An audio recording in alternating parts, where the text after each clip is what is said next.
Greetings, ladies and gentlemen, and welcome to this latest edition of Tales from Outer Space. I hope you enjoy. Story number 1. The Sun Never Sets, written by Fox Corp. Emperor Rolnar marched through the ash-choked streets of what was once Earth, flanked by hundreds of security agents and support personnel. They marched in unison towards the last building left non-decimated in this desecrated world. Bodies, blood, and gore were ever present, filling in craters, dips, and depressions like sick biological concrete. Death was everywhere in this once mighty world. Yet, how it came to be is a story what remains of the galaxy would rather leave unheard. In the year 2796, first contact with the bipedal race of omnivores was made in orbit of Icarus 1-B172, a red supergiant star under close study due to its high probability of exploding in a supernova within a standard cycle. They were an overlooked part of the galaxy, and thus had stayed under our radar for quite some time. Yet, in this time, they had advanced into powerful interstellar empire. These bipedal omnivores would end up being humans. They had sent a scientific research vessel to the system, much like we had, in the hopes of studying the last moments of a dying star. This star was known to them as Betelgeuse, a very culturally significant star in one of their most prominent constellations. The star was set to explode in one human month, and the researchers of both parties were more interested in the star than each other. As was standard procedure with first contact, a boarding party was sent to secure the new species and hopefully peacefully take them into questioning vicinity. From there, an evaluation would be held regarding the eligibility of said species to join the Empire of the Stars. But fortunately, the humans had a society in which boarding was synonymous with aggression. They responded likewise, killing over half of the details sent to secure them. 57 humans were killed, and over 568 Imperial shock troopers were killed during the boarding. Such horrendous casualties would only be a precursor of what was to come. Within the day, 5 human warships had assembled in the Betelgeuse system. They were broadcasting on all frequencies for 5 hours and 30 minutes, something pertaining to the sun never setting, before 10 warships of the Imperial fleet jumped into the system. Within 10 minutes, hostilities erupted. All Imperial ships were destroyed, and all but one human ship was destroyed. The remaining human ship, Royal Flame, began to sift through the wreckage of the Imperial ships, and what they found sealed the fate of quintillions of beings. Coordinates to every single system in the Empire. Naval tactics, communications, and economics. Everything the Empire had at its disposal was turned against us. Upon finding such a treasure trove of information, humanity pounced upon everything they could get their hands on. Money was siphoned into nothingness, and communications were completely shut down. Our economy was all but shattered. While our empire was in the dark, our convoys and logistics vessels were ambushed and destroyed. Not only was our empire's economy on life support, but humanity was also actively nuking the plug from orbit. Humans were overzealous in their efforts, however. They were a nation of very small number of stars, while hundreds of thousands were not capable of being stopped for long. Our fleets regained the initiative and purged them station by station, world by world, star by star. The war was a losing one for the humans. We were in ruins. They were turned into dust. When our fleets finally reached Earth after 50 years of fighting, they launched billions of drones, ships, munitions, and lives to stop our advance. We nearly lost everything, but they broke before our fleets did. They took down such a terrible number that our growth rate across the stars slumped by an entire order of magnitude. Whether or not humanity was justified in its war against the Empire was widely debated across the Empire. They only tried to survive, after all. But at the end of the day, they had won. and to the victors go the spoils. Or so the Empire thought. When the Emperor and his entourage entered the final tomb of humanity, they were greeted by a massive hallway that descended well over 25 miles below the surface.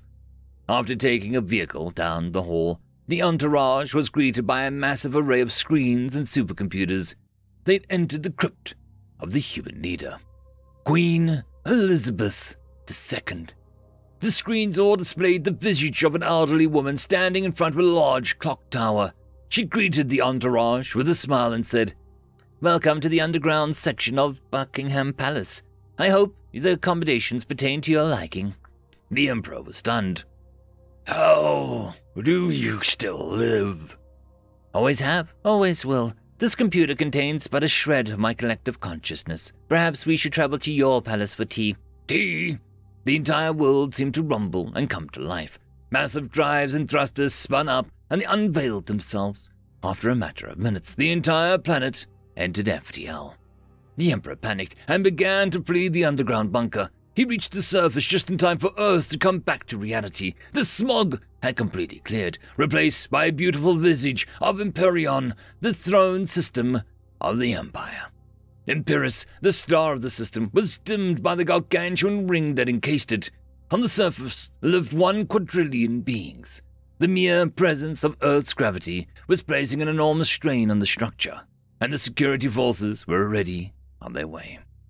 Monitors and loudspeakers began to arise from the glass ground. "The palace is nice, but not satisfactory to a queen. Renovations are in order." The Emperor was confused. He muttered, Reservations? Just then, the pieces of his mind clicked and came a shocking realization. He panicked and tried to flee to his spacecraft, but it was too late. The massive engines of the planet were racing at full speed towards the ring. Even before the impact, the ring buckled under the tremendous strength of Earth's gravity long before the collision. It shattered into billions of pieces in a glorious volley of explosions, like a pane of glass being shattered by a guided missile. The overkill was absolute. When the first impact occurred, the computers contained in the consciousness of the Queen and everyone else on Earth lifted off, content in the fact that they'd had their revenge. The ring and everyone on it, as well as the Emperor and his entourage, were destroyed. Human victory was absolute. Humanity seemingly lost everything, but in reality, just made themselves look weak to protect their true secret. Arc ships had seeded the entire uninhabited galaxy, and the human economy and industrial capacity were only growing. All of the Empire's strength was negligible compared to the human knowledge gained in the first months of the war. It would be another 1,000 years before the dust settled, humanity and the Empire resting in a turbulent peace. In those 1,000 years, countless emperors rose and fell, but the Queen still remained. Only one thing could be learned from this insane fact. The sun never truly sets on the human empire. End of story. Story number 2. Building Bridges, written by Dragonson04. It's not that there's nowhere to run. There's a whole universe out there.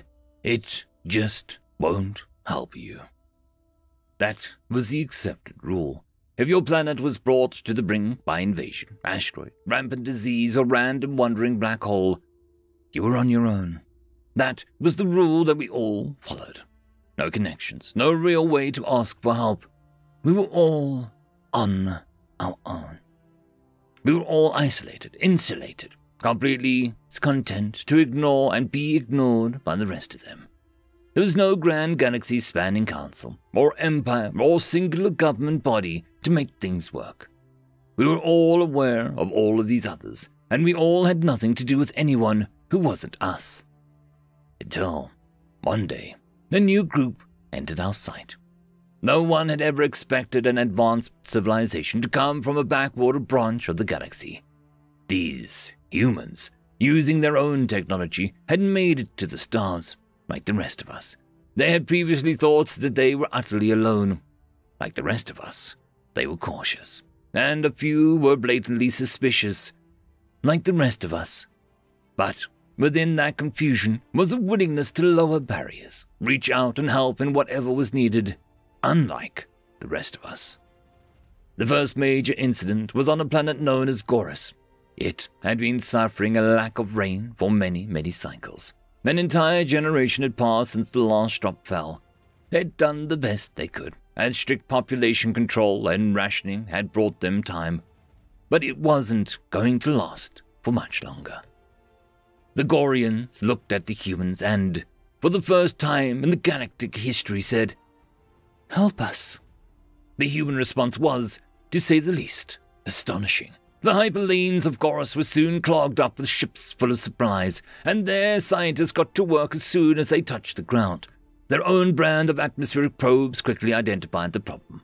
The core of Gorus had slowed down to the point that the magnetic field was too weak to stop solar winds from stripping the outer layers of the atmosphere.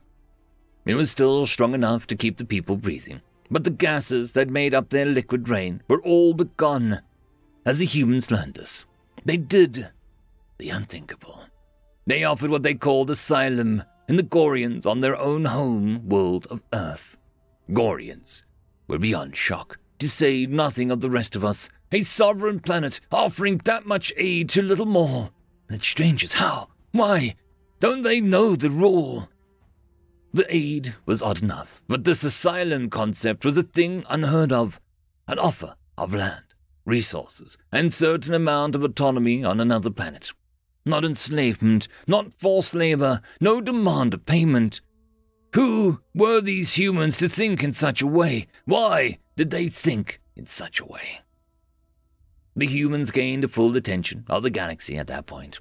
We all watched from our insulated little bubbles as the humans continued to defy everything that was an accepted rule. Offers of commerce, offers to teach and request to learn, promises, pacts, contracts, verbal agreements, and even just a handshake was enough for a human to take your word. And yet, only a few fools took advantage of that. Slowly, I saw the galaxy change under their guidance. We started to talk. We started to have an interest in others. We then started to care. When another planet called Oknov suffered an unnatural disaster in the form of a hyperlane gate destroyed their moon, the humans weren't the first to respond this time. The Oknovites asked for help, and the Yodan responded.